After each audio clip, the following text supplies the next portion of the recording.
Welcome to Assert's Compliance Chronicles. Let's ask the question, what are the new SEC cybersecurity rules? Brad? Sure. So SEC passed the new rules in July of 2023, addressing sort of the full scope of what you'd consider on the cybersecurity front. So your front end risk management and governance, as well as what you need to be doing in the case of a data breach or security incident. Right. And frankly, these are not some new rules, except they are mandated today. These disclosures were required by public companies earlier with respect to what risk management, their strategy, and the governance regarding cybersecurity risks. Except now, starting in the new July 2023 ruling, they were mandated, right?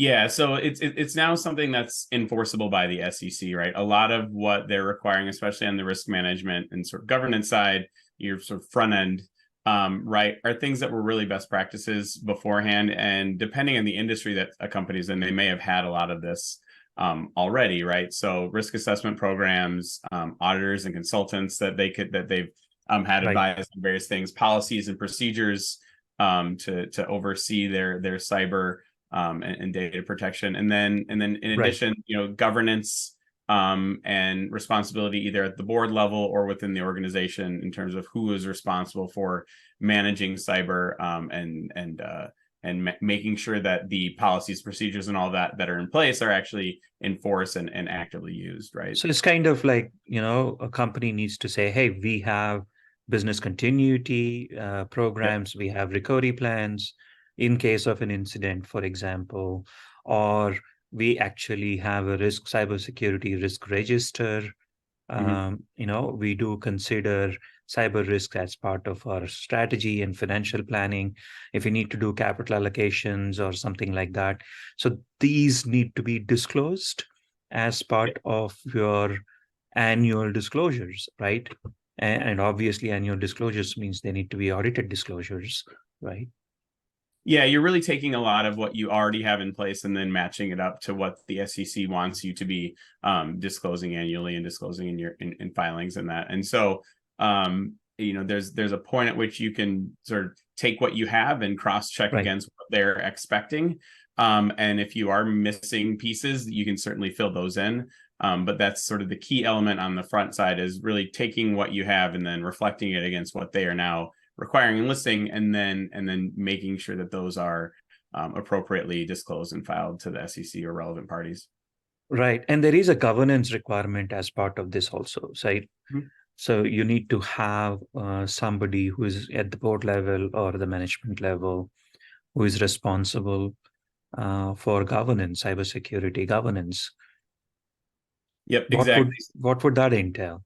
Yeah, so I mean, as a part of the new items that you're going to have to disclose, you're going to have to have a description or a reflection of sort of how management is responsible for Right. cybersecurity and what individuals within the management structure or the board have expertise with regard to that. So not necessarily just the responsibilities of those individuals, but reflecting that those individuals have the expertise and are capable of actually fulfilling the duties that are assigned to them in a meaningful way. So it's really going to become a clear checkpoint for companies to do some self-evaluation too, to say, do you have the right expertise in-house to address a Or number a of these, designated CISO right, or or designated somebody CISO? Yep, similar. It doesn't exactly need to right. be titled CISO, right? Chief Right. Information Security Yep. Officer.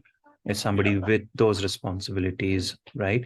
And there Yep. was in the drafts, if I remember correctly, in the draft, there was initial requirement for somebody on the board of directors Right. to have cybersecurity expertise. And rightfully, in my opinion, that the SEC in their final has removed that requirement, right?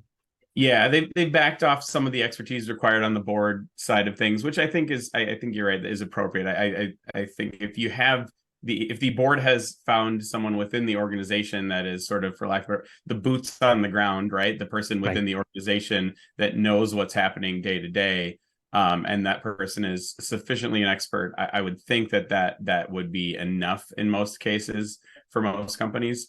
But again, in one of the, it's if you have a CISO or a similar position, it's ensuring and documenting that they have the right expertise. So you have, it's not that you've taken somebody from sales and promoted them into the CISO role and they've never done anything with regard to security. That's a consideration, because there are occasions where folks are promoted up within organizations and move to higher level positions where they may not have a ton of experience in that position, but this is one where you need to be pretty clearly documenting that the person has sufficient training, expertise, background in cyber and that to do the job. Yeah, and the key requirement in addition to these, which now everybody on LinkedIn is talking about, is assessing materiality of cyber incidents, right. Yep. and disclosing material incidents.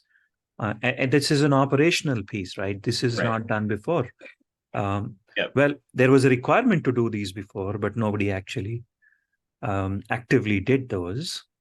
Yep. Yeah. It's when you do experience, or you are experiencing a data breach or cybersecurity incident or something to that effect, right? There's now this additional requirement that if it is material, that has to be disclosed in a timely manner, right? And so, and one thing that one thing to keep in mind is that the definition of materiality has not changed as considered by the SEC, right? Right.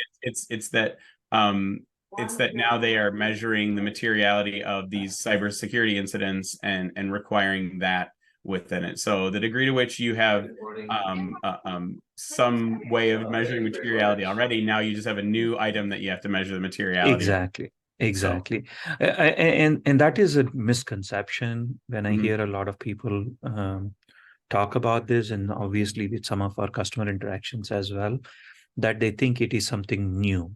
Right. The only thing that is new is the materiality is now being applied against cyber incidents also.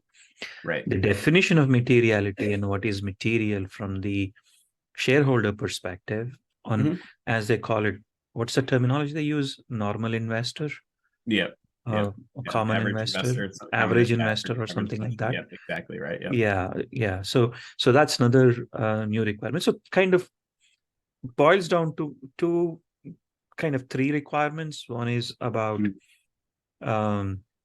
risk management and disclosures associated with risk management, number one. And number two is governance and disclosures associated with governance. And the third one being materiality of material incident disclosures, right? Yep. Exactly right. And it's a common misconception in a lot of different circumstances where you do have to report data breaches, and that is there does need to be some level of analysis of the incident. You're not just going to be every time something happens reporting, because at a large organization it could be hundreds of incidents a day, if you, depending on the level of thousands of incidents a day, exactly, that you might be reporting. And so there is this recognition that you need to be determining how you're going to measure whether it's material and what you're actually going to then be required to submit to the SEC. Great. So we will address those in several other videos that we will do. Okay. And thank you.